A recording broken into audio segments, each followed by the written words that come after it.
So I just found out about uvicorn, this ASGI web server for Python. It's designed for async frameworks, and it really turns the traditional web server model on its head.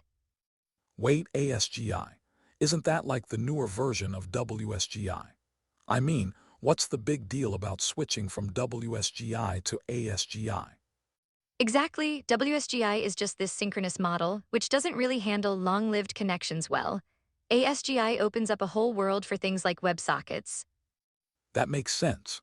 So with uvicorn, you're saying it can manage things like long polling or real-time updates better. Right? It's like having a conversation instead of just sending letters back and forth. You can keep the connection open. That's a pretty neat analogy.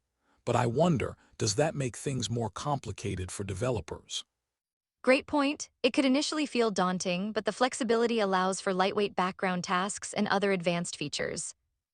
I see the benefits, but I guess it also means developers need to think differently about how they handle requests, right? Exactly, it's a shift in mindset. Plus, uvicorn supports HTTP 1.1 and WebSockets, which is pretty versatile. Wow, I didn't realize it had that kind of flexibility.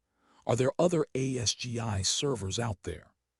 For sure, there's Daphne, which was the first ASGI server and is pretty widely used with Django.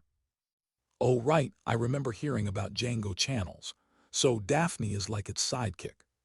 Yep, and then there's Hypercorn, which was part of the Quart framework. It's designed for even more async options. So many options. But is there a downside to having all these different servers? That's a fair question. It can lead to fragmentation in the ecosystem. Developers might have a harder time choosing the right tool. True, but isn't that also part of the beauty of open source? More choices can drive innovation. Absolutely, each server brings its own unique strengths. For example, Mangum lets you run ASGI apps with AWS Lambda. Oz Lambda. Now that's an interesting twist. Would that add more complexity for serverless applications? It can, but on the flip side, it abstracts a lot of the server management away, which is appealing for many developers. Got it, this is a bit of a balancing act then. Simplicity versus flexibility. Exactly, and speaking of balancing, uvicorn allows for using Cython-based dependencies to boost performance. Cython, that sounds technical. What does that even mean for users? It basically means that uvicorn can speed up its event loop and HTTP handling, making it more efficient. That's interesting, but does it limit who can effectively use uvicorn? Good question, it might be a bit of a hurdle for those not familiar with Cython, but the documentation is pretty robust.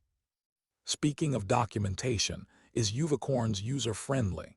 I feel like that's crucial for adoption. Oh, it is, their quick start guide is straightforward, which really helps newcomers. That's refreshing. In many cases, you dive into something new and the docs are a mess. Right, and uvicorn even lets you create a simple hello world app with just a few lines of code. That's super approachable. But do you think it'll catch on more than WSGI? It's hard to say, WSGI has such a strong hold, but as async becomes more common, I think ASGI will gain traction. Wouldn't that be fascinating? Imagine the potential real-time applications we could develop. Exactly, it opens up all kinds of possibilities, but we still have to be cautious about how we implement these technologies. For sure, with great power comes great responsibility. It's exciting, but we need to tread carefully. Absolutely, and I think that's what makes exploring uvicorn so compelling, balancing innovation and caution. This discussion has really shifted my perspective on web servers and async programming. Me too, it's fascinating how these tools can reshape our approach to building applications. So what's the takeaway here?